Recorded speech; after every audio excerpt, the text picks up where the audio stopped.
শুভ স্বাধীনতা দিবস সবাই। আমি আজকের দিনে সবাইকে পতাকা উত্তোলন করে শুভেচ্ছা জানাতে চাইছিলাম, কিন্তু আমার কাছে টাকা নেই। আমি অনেক গরিব, তার জন্য আমার গাড়িতে পতাকা লাগানো আছে। সেই পতাকাকে ব্যাকগ্রাউন্ডে রেখে আমি সবাইকে স্বাধীনতা দিবসের শুভেচ্ছা জানাচ্ছি। আমার আরেকজন গরিব বন্ধুর সাথে এদিকে আয় মনে গরিব বন্ধু দেখেছে না তো ক্যামেরা দেখেছে না বরাবর।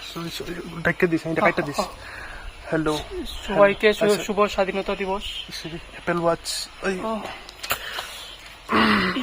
ইটি লুকাস না, ইটি লুকা। আরে ব্যাংক কেমন লুক দেখ কভার দ্য সিম্পাথি দিত না, তুই লুকা ইটি। আচ্ছা তো লুকাইলিস এই বরাবর চুল ঠিক আছে চুল দিক আল্লাহ গরিবের মতো লাগদি। গরিব সবাইকে তোমার মাথা এত বড় করে তো কম খাই গরিব সবাইকে স্বাধীনতা দিবসের অনেক অনেক শুভেচ্ছা এবং অভিনন্দন। Happy independence day. গরিব আসলাম মাফ করে দাও। পুংনামি করছি, বেশি সিরিয়াসলি নামটা সিরিয়াসলি এবার খনি খা।